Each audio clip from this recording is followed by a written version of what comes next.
Assalamualaikum warahmatullahi wabarakatuh.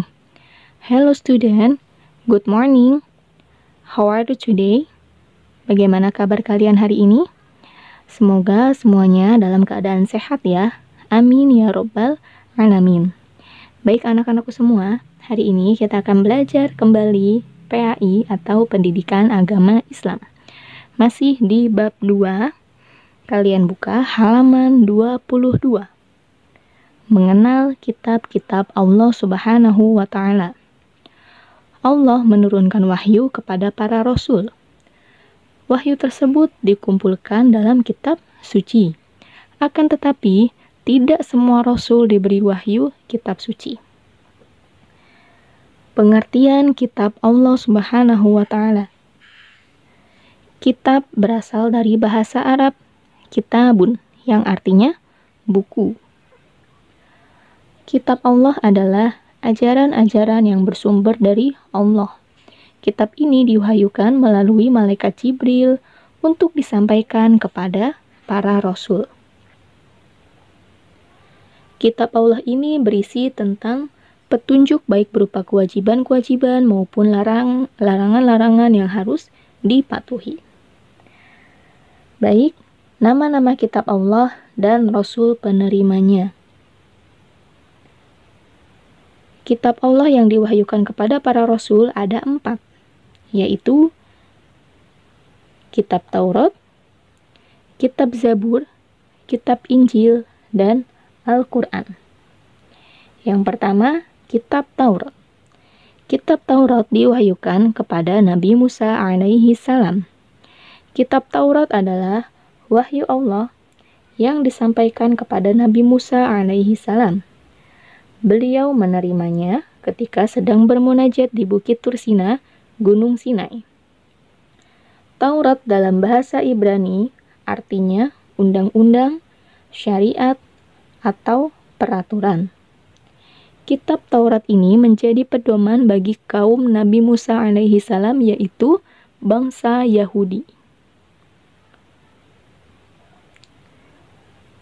Kitab Taurat mengandung 10 ajaran pokok, di antaranya yaitu mengakui keesaan Allah Subhanahu wa Ta'ala, larangan menyembah patung dan berhala, larangan menyebut Allah dengan sia-sia, memuliakan hari Sabtu, menghormati ayah dan ibu, larangan membunuh sesama manusia, larangan berzina, larangan mencuri, larangan menjadi saksi yang berdusta, dan yang terakhir larangan memiliki keinginan untuk menguasai hak orang lain. Dengan demikian, di dalam kitab Taurat terdapat perintah dan juga larangan. Nah, sekarang kalian saksikan kisah Nabi Musa alaihi salam menerima kitab Taurat dalam video berikut ini.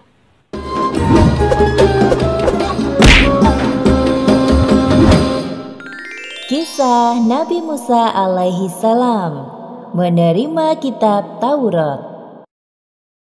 Kisah ini disebutkan dalam Al-Quran pada surat Al-A'raf ayat 138 hingga 145.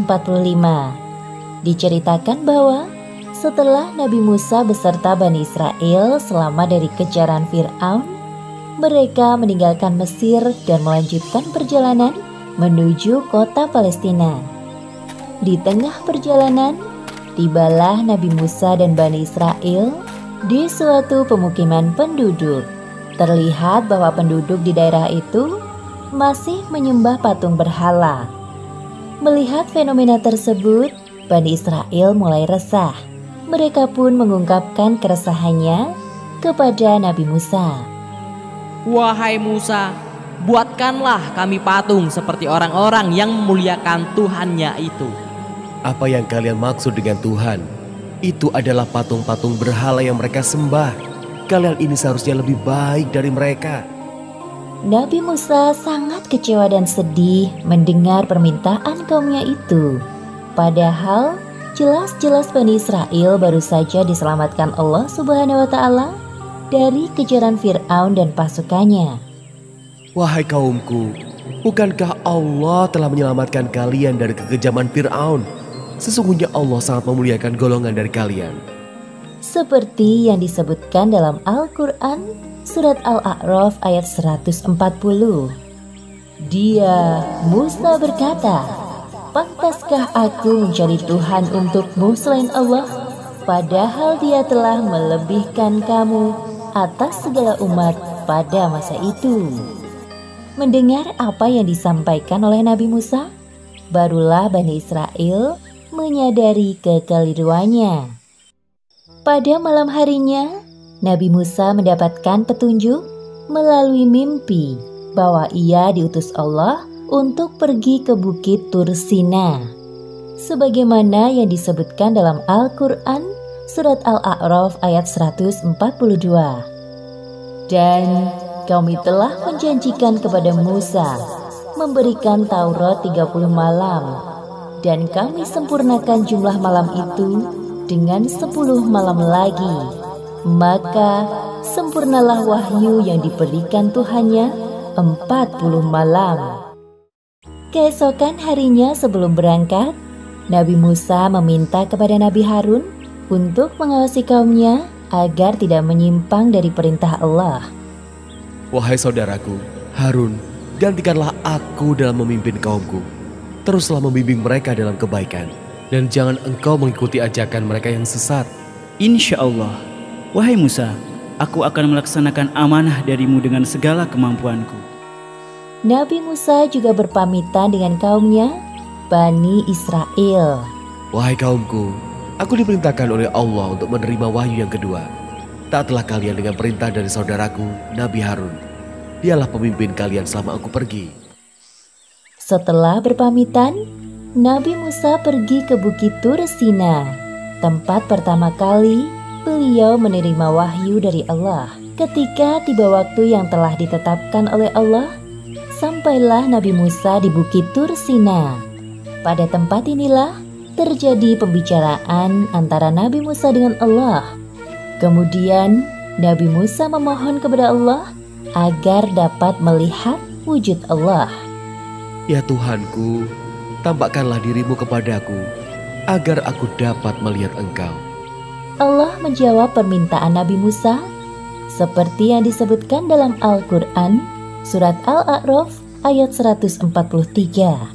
Allah berfirman, "Engkau tidak akan sanggup melihatku, namun lihatlah ke gunung itu, jika ia tetap pada tempatnya, sebagai sedia kala, niscaya engkau dapat melihatku."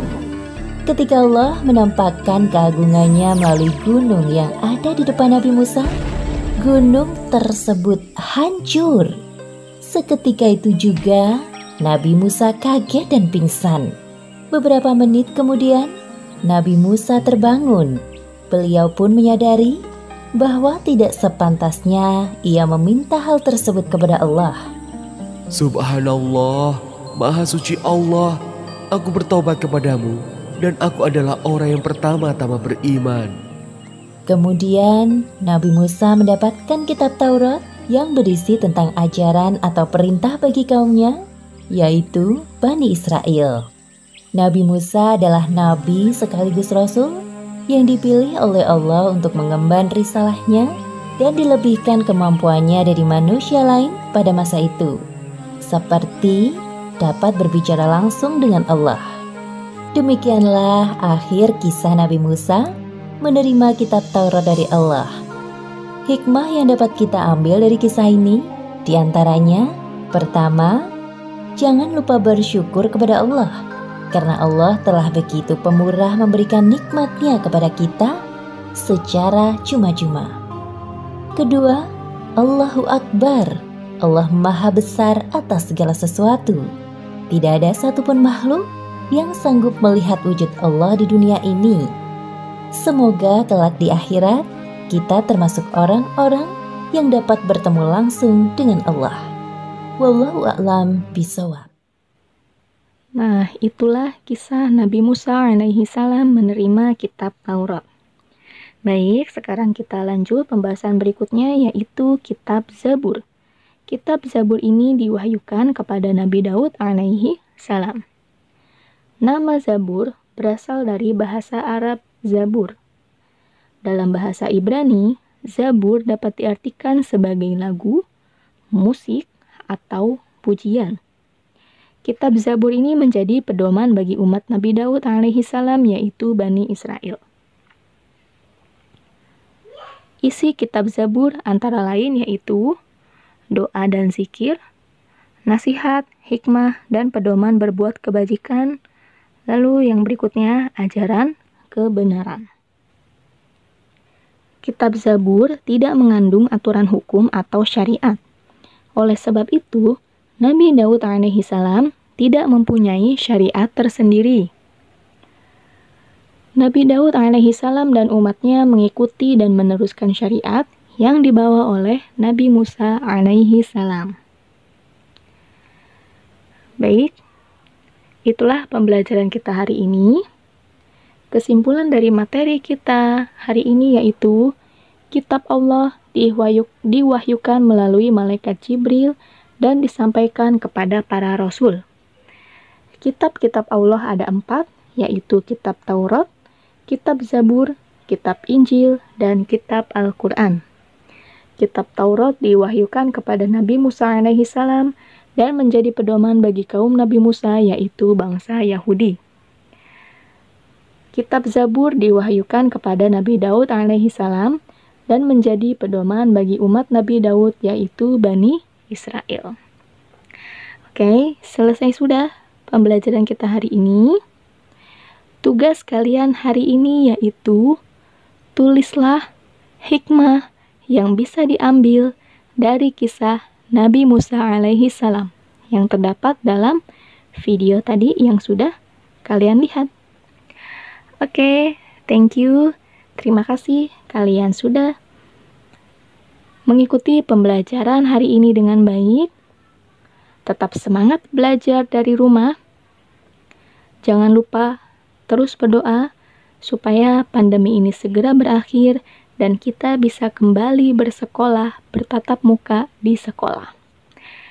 Thank you.